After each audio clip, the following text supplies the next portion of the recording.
What's up, guys? It's your boy, Barca Boy 103. Today we're going to be reacting to the Barcelona news over the past 48 hours. We do have a lot of updates on incoming and outgoings. Firstly, the Vitor Roque operation is gaining momentum heavily. Agreement is very close with the player. All that is left is for Barcelona to get out of the 1-4 rule with exits to make his signing a reality.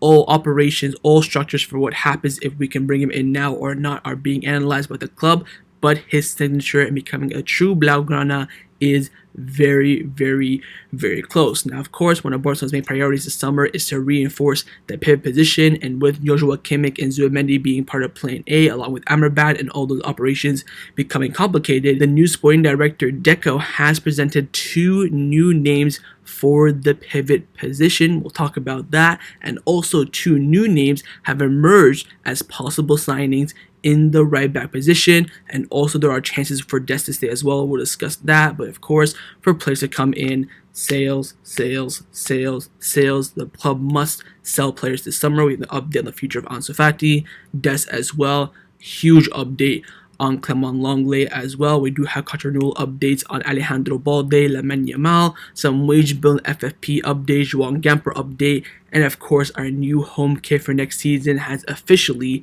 been released. We'll look at those official images, but before we get into it, make sure you guys smash that like button down below. Let's try to get to 200 likes this video. Be very much appreciated. Also, if you're new, make sure you subscribe down below if you haven't already, and let's get into it. Let's start off with the transfer news over the past 48 hours. Now, first we're going to discuss, of course, Barcelona's reinforcement in the midfield, which looks like to be intends to be the number one priority for the club this summer. Firstly, on Ilkay Gundogan, we do have an update on his incoming decision coming in from Raccoon. They've come out saying there was a telematic meeting between Barcelona and Gundogan's agent yesterday. The agent wanted guarantees due to Barcelona's problems with FFP. The player will decide in the coming days, Barcelona or Manchester City. So now Gundogan's agent is asking for guarantees that he will be registered with Barcelona and that there will be no problems whatsoever.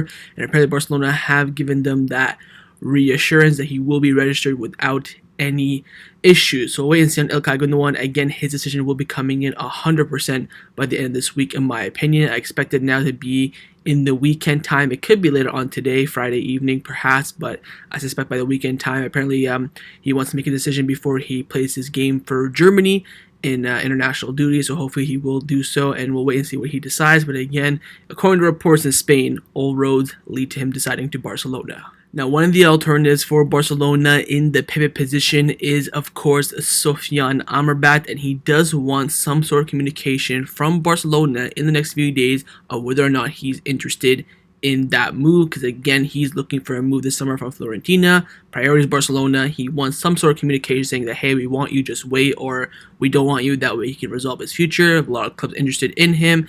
Ben Aid came out saying there will be a final conversation between Xavi and Amrabat in the next few days. So it looks like Xavi and Amrabat have scheduled a talk, and in that talk, Xavi could tell him we want you or we don't want you. Now, Jaime Miguel from AES came out saying that if no pivot candidate from Plan A comes, so Zubimendi or Kimmich, the main man agreed by the sporting area is Sofyan Amrabat. So it is quite clear that after Kimmich and Zubimendi, Amrabat is next in line.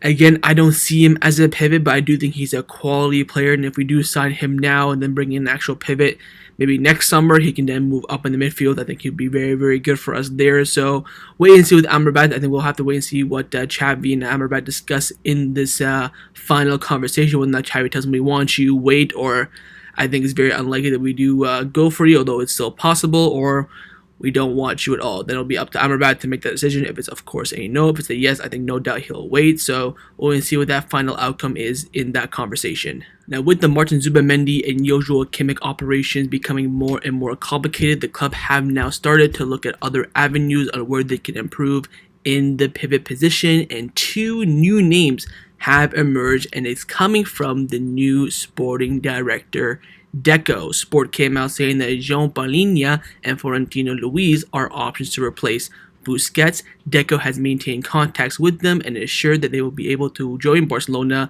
but the signings won't be easy. Deco believes they suit Barcelona more than Amrabat.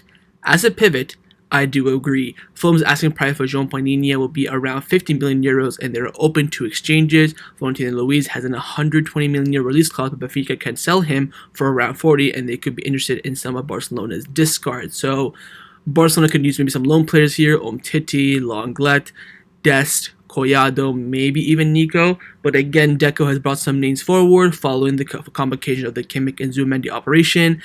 Haven't heard much of Florentino Luis. I've seen Palhinha play for Portugal. I've seen him play for Fulham. Very, very highly rated. Both of them would be a gamble, and both of them will be very expensive. You're looking at 40 million plus for either of them. Again, players including the operation could make it cheaper, but we need someone more established, in my opinion. Not going to say a big name, but you need someone, I think, who's played in the pivot for a very long time. I think for Florentino Luis, I've never heard of him before this report. But with Palhinha, he's played a lot in double pivots. He's played as a single pivot a bit for Fulham, but for Portugal, he's always been the double pivot. So I think it's a bit of a risk. But I do agree with Deco that I do think that both these two players would probably suit the pivot more than Amrabat, because again, they're both actual pivots, and Amrabat really isn't. So we'll wait and see how this materializes. Again, I think the club wanna, if they're gonna spend big money like this, 40 million plus on a pivot, they want to be very, very sure. And I don't really see this happening. I think this report is true, though. I think Deco has brought these names forward, saying, "Hey, these are two good players. They're probably better than Amrabat." But again, Amrabat will be cheaper, so that's something to keep in mind as well. He'll be around 20, 25 when you're looking at least 40 for either one of them as the bare minimum. So we'll wait and see how this materializes. But again, Deco has brought some new names forward for the pivot position. Now, along with reinforcing the midfield, another priority for Barcelona this summer is, of course, to reinforce the right back position. We heard a lot about Juan Foyth and Joan Cancelo over recent months, but both those deals are becoming complicated, and now two new names similar to the pivot have also emerged in the right back position. Again, Sport have come out saying that Geertruida and also Fresneda are two right back options for Barcelona. Barcelona will be willing to formalize an operation for around 10 million euros plus 5 in variables for Geertruida, and Feyenoord are waiting as there are other offers too. They have tested the okay from the entourage. Fresneda has frozen his transfer to Borussia Dortmund as he knows of Barcelona's interest. Again, Dortmund and Arsenal have both been in for Fresneda in the January transfer window. Of course, the right back for Real Valladolid, who have just been relegated. Also important to keep in mind about the price. Deco also wants to test the arrival of Joan Cancelo as long it is on a loan. He was discussed in the recent meeting with Jorge Mendes, but finding an agreement with Manchester City is not easy as they want a definitive sale. Now, reports coming in from England are suggesting that Man City want to sell both the right backs in Joan Cancelo and also Kyle Walker. I would take Kyle Walker at Barcelona. I think he is, decent. If we can get a loan for him, I wouldn't probably buy either of them, but if we can get a loan for Kyle Walker, I would definitely take him. Nonetheless, the club first want to try and get Joan Cancelo on a loan. Will be very, very difficult. Probably won't happen. If that doesn't happen, here are two new names on the table. Of course, we talked about Geertruida a few weeks ago as well. The report, I think, came in from Ondeferu or Candacer, somewhere around there. But this is not the first time we've heard his name. It's been the first time we've had concrete links with Fresneda. Sport and their stuff always come out with it, but this is the reliable side of Sport. They've come out saying this, so we'll wait and see. Again, to be honest, in my opinion, I just want a right back to come in. I don't want Kunde to get upset. I don't want to trust Roberto for a season, and I have no idea how good Julian Araujo is. So I think bringing in someone is definitely important. Again, firstly, I would try for Cancelo on loan. If that doesn't happen, then I'd move on to these backup options. So I think it's very positive that there are backup options emerging that shows Barcelona's intent. It's not a right back, which I think is very, very good. So we'll see how things materialize. But again, like the pivot, more alternative options are emerging in the right back position. Now, another reinforcement that Barcelona are planning to make this summer is in the left wing position, with both Ferran Torres and Ansu Fati's futures in doubt. And one of the main names has been Yannick Carrasco, and he has spoken about his future on international duty with Belgium. He was asked about the Barcelona interest, and he came out saying, "I still have a year on my contract, of course, with Atletico, and I'm now concentrating on Belgium right now. The holidays will arrive, then we'll think about what might happen. I see myself doing preseason with Atletico Madrid. I'm happy at the club, but you never know what can happen each summer. An offer may arrive. There may be an extension of the contract with Atletico, or I can complete the remaining year of my deal. Everything will be assessed." So Carrasco there, leaving the door completely open. I think he would honestly accept the Barcelona move if it does come his way. Again, he's saying that he thinks he'll do preseason with Atletico Madrid, but everything's open. He's gonna go out on holiday and maybe think about it, assess what he has, offer wise. I think if Barcelona make a move, there's no doubt in my mind he will accept that move and join. It's just whether or not the club make that final approach. Right now, the interest for Carrasco, according to the club, is a bit cool as they want to get a pivot, interior, striker, and of course a right back. Those are the priorities ahead of the left winger. And with Ansu Fati being very stubborn and not leaving whatsoever, it does of course halt his arrival. So always he would have to Carrasco, but he is leaving his future wide open with these quotes on international duty. We also been linked with another left winger. It's a very young one from Brazil, and it is, I believe you pronounce his name as Ryan. Is coming in from Joaquin Pereira from Sport, who of course is the number one source in regards to Brazilian players joining Barcelona. He's come out saying that Barcelona, through the scouting department and Deco himself, are monitoring 16-year-old Brazilian left-footed winger Ryan, who currently plays for Vasco da Gama. So that could be an option as well. Since he'll be younger, he will be relatively cheaper, I believe. I don't know if this is going to be a first-team signing or a Barca Athletic signing, but nonetheless, the club, of course, are tracking a lot in the Brazilian market and do have an expert in the Brazilian market in Deco. But the player who is the closest to arriving to Barcelona is, of course, Vitor Roque. Again, Deco masterclass in this sense. The deal for Roque is getting closer after having Miguel's big news a few days ago. Following journalists have confirmed this report. Firstly, Joaquin Pereira, again the number one source for Brazilian players joining Barcelona, he's come out saying that Barcelona are moving well and quickly behind the scenes and accelerating the signing of Vitor Roque. Athletico Paranaense have priced him at around 30 million euros plus variables. Andre Curry has visited the Barcelona offices twice recently. Barcelona want to start structuring the transfer, which can only be executed at least in July when the exit operation starts. The club is working on solutions to fit him in the FFP structure. Roque has 16 goals this year and he's a strategical signing for Barcelona. He's considered a striker with enormous potential with a style similar to Luis Suarez, El Pistolero, and in a year, Barcelona will not be able to find such a quality player at this price. Thus, he is now one of the priorities for the club. So again, agreement close with Athletico Paranaense, and again, 30 million plus variables, most likely paid in installments, as well that we can fit him in the structure right now for FFP. If we can't, most likely the deal could be cheaper, and we buy him, then loan him back straight away to Athletico Paranaense as well. But this is signing that Barcelona has to get done. Fabrizio Romano's come out saying that Vitor Roque is waiting for Barcelona. He dreams of playing for Barcelona and wants the move for a long time now. Negotiations are still ongoing between Barcelona and Athletico Paranaense, and Barcelona are waiting for FFP to enter into the crucial stages of the negotiations. Again, we still need departures to finalize and proceed into the final stages of this signing. Also, Cancelo came out saying that Vitor Roque wants to wait for Barcelona. He's been waiting and will continue to do so. When the time comes for the club to 100% close and execute his signing, he will be ready to come. And finally, Russian Tolor from Mundo Deportivo has come out saying that Vitor Roque will sign for Barcelona for a fee for around 35 million euros plus 10 million euros in variables. His salary will be around 3 million euros net per year. If Barcelona had the sufficient salary margin, he will join now. If not, he will remain at Athletico Paranaense until January. So the general consensus is that Barcelona are getting close. Of course, it's fantastic news. He is the number one priority to come in the number 9 position to provide coverage and competition for Robert Lewandowski, and it looks like now, and it does look like now, the signing is getting closer. All we need to do now is get some exits going. That way he can come in. Again, we are still in the 1-4 rule, which means for every 100 million we bring in as revenue, we can only spend 20 million of that. So we can't actually spend a lot of money right now, despite the fact we have that money in the bank. We have to sell players first to go back in the 1-1 rule. That way we can spend money and bring in money freely, because right now there is a restriction. So we'll see how things materialize. But again, the Vitor Roque signing 100% on track, and it is in the hands of Barcelona to end up signing him at some point in July. Let's now discuss the players who have been rumored to leave Barcelona over the past 48 hours. First up, of course, is one of the main candidates, and it is Ansu Fati. Now, having Miguel from AES has come out saying that Ansu Fati is still kept on the market by Barcelona. The club values Jorge Mendes' statement yesterday as a pure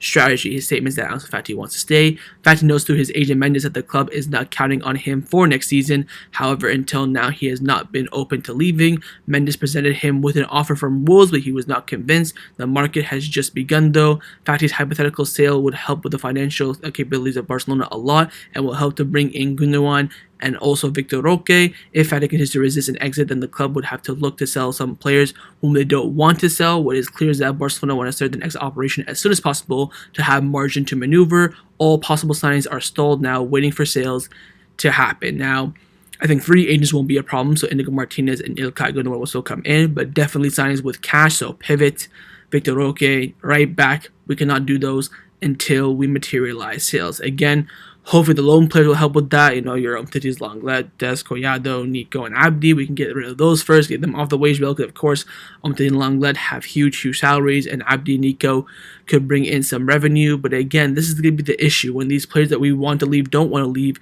that's when, I think Rafinha comes next in the line. If offer comes in 80 million euros, something ridiculous, you say, Rafinha, hey, we got this offer.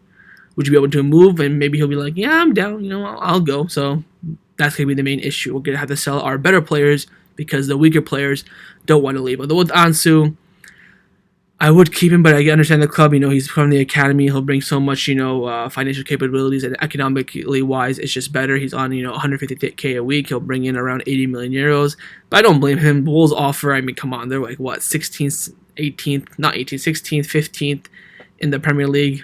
I understand that completely, but we'll wait and see as the transfer window opens in every single country and we get really underway, probably around end of June, beginning of July-ish. But again, Ansu Fati's future is in the air, but he is adamant that he wants to stay at Barcelona. Now, the most shocking news over the past 24 hours or 48 hours or so has been the fact that Tottenham Hotspur have bloody sent Lenglet back. They've released an official statement.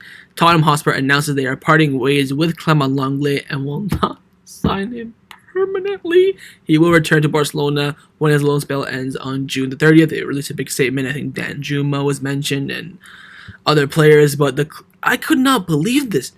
How are Tottenham negotiating with Barcelona for weeks now on a fee, then all of a sudden just say, you know what, just get rid of him, which I've seen a lot of Tottenham fans say they want Lenglet out, and the Tottenham fans right now have huge voice as their club has been managed absolutely poorly. This, I cannot describe how catastrophic this is for Barcelona. Lenglet's going to be returning with a salary of like 15 million euros net, and he has deferred salaries as well. We have got to get rid of him. It is imperative that we get rid of Lenglet, and also Umtiti as well. Umtiti has a market at least, which is good. Lenglet is going to be an issue because who's going to want him? Are they going to pay a fee? You could have maybe gotten 10 million from Tottenham because he's already there, integrated, decent price for a rich club like Tottenham. But if Tottenham are not going to keep him and Lenglet has the big head thinking he should be playing at a top club, where's he going to go? Let's hope for Sevilla. But would Sevilla really pay for Lenglet? I don't think they would. I honestly cannot think of any club in the world that would pay 10 million for Lenglet. I think a lot of clubs would offer a loan, which the club might have to take, but they need sales. So we might see a contract termination with variables and, percent of future sales, like a trade cap operation. I would 100% not rule it out for Lenglet. I think that's actually the most possibility at the moment. So wait and see, but huge blow for Lenglet's future. Tottenham have released him. They will not buy him.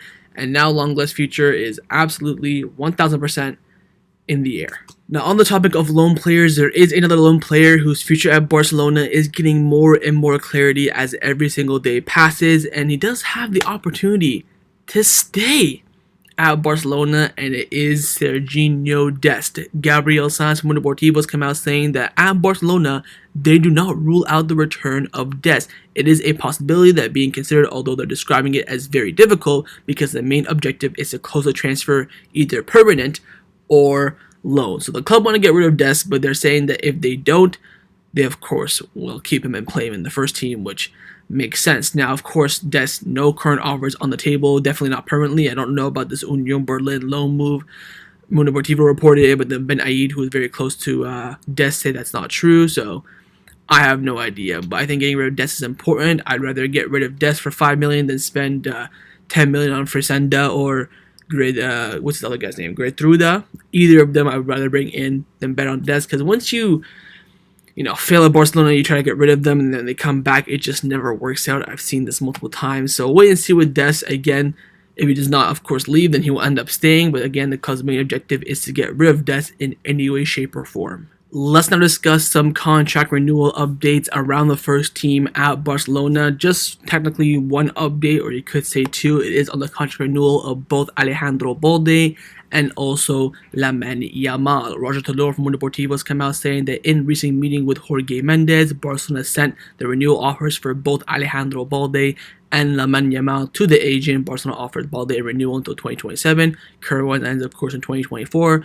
with a release clause of 1 billion euros and an increase in salary. Lamine Yamal would have a professional contract when he turns 16 in July. The intention is to renew until 2026 with a room to update if he does go into the first team. Again, hopefully both these renewals will go smoothly. We've been hearing a lot over the past few months that both Balde and Lamine Yamal's renewals are essentially done. They try to be sent, officially. They'll sign it. Bish, bash, bosh, we're all good. Of course, the main concern, the main priority is Alejandro himself. So wait and see how things develop. Again, with the official renewals being sent, I do hope these renewals will materialize quickly. Of course, with Balde, hopefully by the end of the month. And of course, with Lamine Yamal, it cannot be done until next month. Let's now discuss some of the news surrounding Barcelona over the past 48 hours. First, we do have some updates on the deal of Mikayil Faye, who technically is Barcelona's first signing of the summer.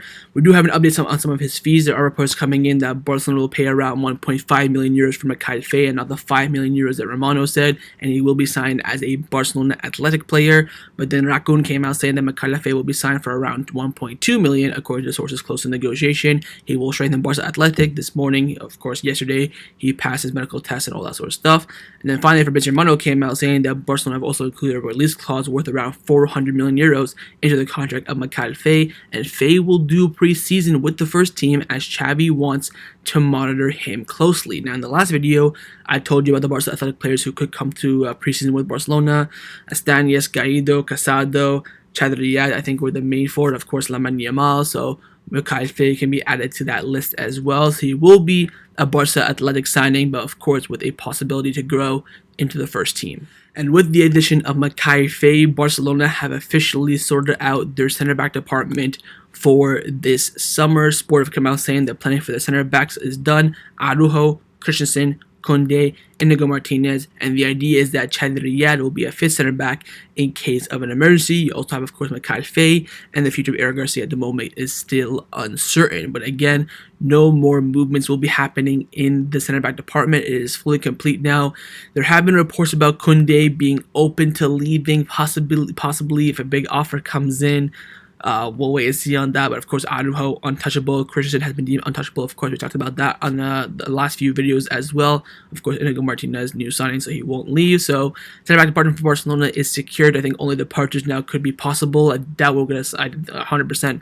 We will not sign anyone. We could see Eric Garcia leave. Geertruida maybe on loan with Mikayil Faye coming in, but again, center back department in terms of arrivals is 100% done. Now, definitely the main priority for Barcelona this summer is going to be to reduce the wage bill and, of course, comply with FFP in terms of registering new players. Now, of course, last summer, we had the big issue. We had to start La Liga. We couldn't register Jules Koundé, and Joan Laporta himself, out of his pocket, paid so that way Koundé could officially be registered. He brought in his money as revenue, so Koundé could be registered into the league. And according to Raccoon, Barcelona are studying ways to register players apart from Gavi and Araujo by paying from their own pocket again, which they already did last summer when Laporta and Ferran Oliveira presented an 11 million euro bank guarantee to register Jules Koundé. So we're getting that bad that the club may have to pay out of their own money, whether it's Joan Laporta, Uste, Areman, maybe even Deco, pay out of their own pockets. That's how fucked up this situation is. Also, Cat Radio, Xavi Campos came out saying that Barcelona have opened negotiations for a sponsorship for the shorts. They are optimistic about reaching an agreement before June the 30th. It would increase the income, but their earnings, of course, would be less than the sleeve sponsor, around 8 million euros per year. Of course, the sleeve sponsor, I believe, is around 12, 15-ish. So, of course, the shorts makes sense. It will be less. Now, Joan Laporta has come out with a quote. He was speaking to the media about the wage bill, and he came out saying that we have to continue reducing the wage bill to make a competitive team. We'll continue to make efforts, and we will achieve it. We managed to get the La Liga approval for our viability plan for the next 2 years. So, again, positive signs in that sense. And revenue is, of course, very, very important as well. And one of the ways the club will make revenue is from, of course, the Juan Gamper trophy. Now, this is coming in from Paulo Costa. They've come out saying that Barcelona will pay the Joan Gamper trophy at the Luis Campos Stadium in Montjuic. The stadium adaptation work went faster than expected, which allows them to make this decision. The match will be played on August the 8th against an Italian team. Of course, Napoli did reject that offer, so that's one thing to consider, but again, Joan Gamper will take place at the Montjuic. Everything is going to plan, of course. Now, finally, the final big way where the club makes the most of their revenue is, of course, kits. And our new kit, home kit, has officially been announced and presented. It looks pretty good. I thought, in the images, it's whatever, but on the players, it's looking pretty good. I like how the stripes on the red on the inside kind of have little, spikes to it. I think the white with the Spotify and Nike logo, if they did it, a yellow or a gold, would have looked way better. They're so strict on this white stuff. Again, the numbers and the fonts on the back have been confirmed as well. And you can see also the diamond on the badge as well to commemorate, of course, the Feminine team. Now, according to sources, the player who's selling his jersey the most at the Barcelona store right now is Gavi's number 6, followed by Pedri's number 8, and then Lewandowski's number 9. So they're the top 3 at the moment. But yes, the official announcement of our home kit for next season has been released.